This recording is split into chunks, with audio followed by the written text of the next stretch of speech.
Hi guys, have you ever wanted to display your project resources directly and start them in your standard app depending on the file type? If yes, you are in the right place, so let's get started. First, we create a new project and also a small layout to explain the function to you better. Just a list view and a button. After creating the necessary event handlers of form load and button click, we first load our test files into the resources. A text file, a wave and an MP3 file and an image. That should be enough. It is not possible to recognize the file type directly in the resources without a little effort. But more on that later. The next step is to create a list variable where we save the later paths to the temporarily created files so that they can be deleted again when the tools are finished. Yes, I know I said from the resources, well, this is not directly possible for every file type, but wait and see.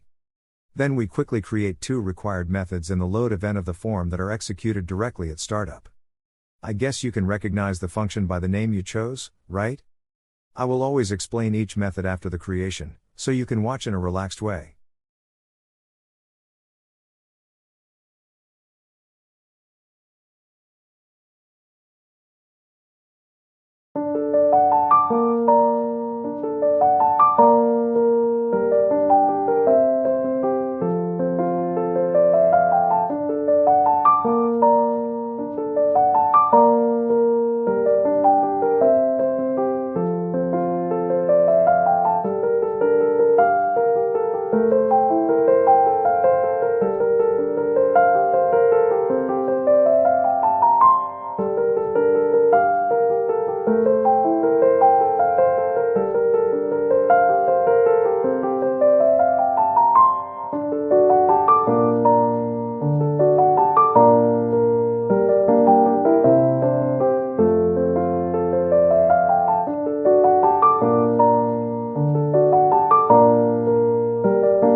Let's dive into the magic of the configure list view method, where we transform a simple list view into a sleek, professional display for your audio resources. First, we set the view property to details, giving our list view that polished grid style look, perfect for neatly displaying rows and columns. Then, we enable full row select, making sure a single click highlights the entire row, because we're all about that clean, intuitive user experience. Next, we sprinkle in some style with grid lines equals true, adding those crisp dividing lines for maximum readability and aesthetic charm. Now comes the real setup. We create two columns, one for the resource's name and the other for the type. But here's the twist. Instead of fixed widths, we use dynamic sizing. The total width of the list view is split, with 70% allocated to the resource name column and 30% to the type column, ensuring everything fits beautifully no matter how wide or narrow the list view is. And just like that, your list view goes from bland to grand, ready to showcase your audio tools resources with style and functionality.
Let's talk about the load resources to ListView method, a powerhouse for dynamically populating your list view with all your embedded resources. Here's how it works to turn raw data into a sleek, categorized display. We start by accessing your resources using the Resource Manager and fetching everything with the getResourceSet method. This pulls in every item embedded in your project. Think of it as opening the vault of your resources. For each resource, we extract its name and determine its type. Here's the cool part, we analyze the resource object and classify it. If it's a string, it's labeled as text. If it's a bitmap, we identify it as a PNG. A byte? That's an MP3. And if it's a stream, we call it a wave. Anything else? It's marked as unsupported, because we don't leave anything unaccounted for. Once we have the name and type, we create a new list view item for each resource, set its name as the main item, and its type as a subitem. Finally, we add it to the list view, row by row. The result? A clean, categorized list where each resource is beautifully displayed with its name and type, making your audio tool not only functional but also visually appealing and intuitive to navigate.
Now let's bring the action with the bn_start_click method.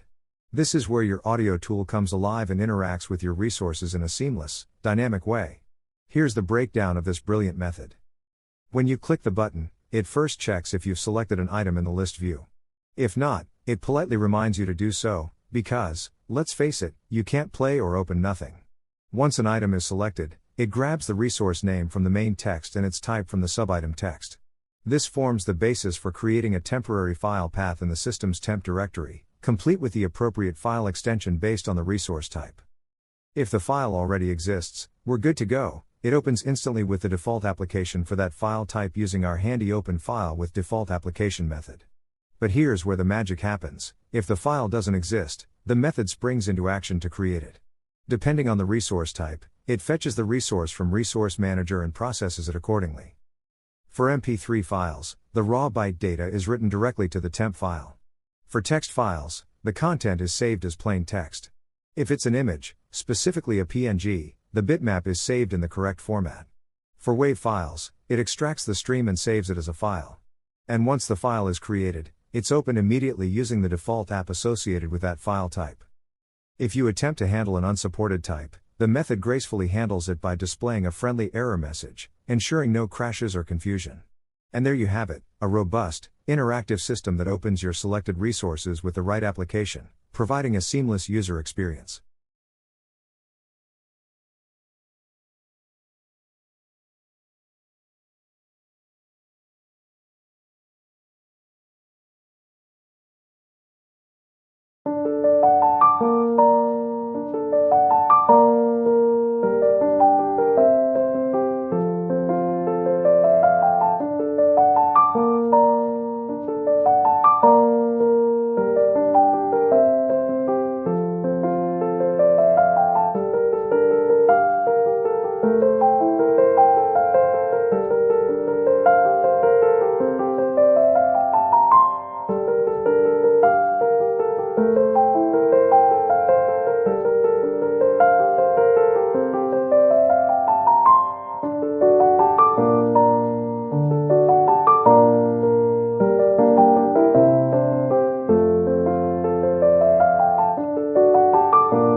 This little gem ensures your files open effortlessly using their default applications, making your app feel intuitive and user-friendly. Here's how it works. The method takes the file path of your resource as input.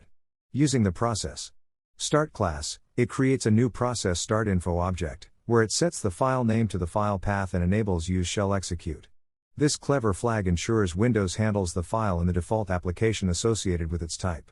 Whether it's a text file in Notepad, a song in your media player, or an image in your photo viewer, this method handles it all like a pro. But it's not just about opening files, it's about doing it gracefully. If something goes wrong, say, the file path is incorrect or there's no default application, this method catches the error and displays a friendly message box with the details of what went wrong.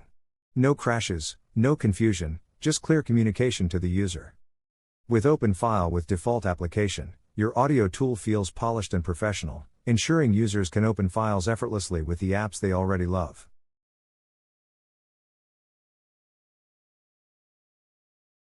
In order to delete unneeded data after the program has been closed, we use a quick method that is addressed shortly before closing. But see for yourself.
Now, let's shine a spotlight on the unsung guardian of your audio tool, the form closing method.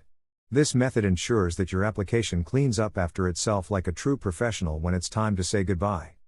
Here's the story. When the app is closing, it loops through a collection of temporary file paths that were created during the session. Each file is checked. If it exists, it's deleted on the spot. This ensures your temp directory doesn't get cluttered with leftover files, keeping your system tidy and running smoothly. But it doesn't stop there. It's built to handle the unexpected. If something goes wrong while deleting a file, like a file being locked or inaccessible, it gracefully catches the exception and shows a clear, friendly error message. No crashes, no drama, just a polite note about what went wrong. Alright, let's put our audio tool to the ultimate test. Let's begin with an MP3 file. Is the audio playing? Perfect, that's a pass. Next up, a WAV file. Select one, and boom, your media player should handle it effortlessly as well. Moving on to visuals. Did your favorite image viewer open the file instantly? Excellent. And finally, let's test the text files. Throughout this test, our trusty open file with default application method ensures each file opens smoothly in its designated app. And when the app is closed, the form closing method ensures all those temporary files are deleted, leaving your system spotless. Congratulations, your audio tool isn't just functional, it's a well-oiled machine ready to handle resources with style and precision. So hope that this video was a benefit for you. And don't forget to have fun.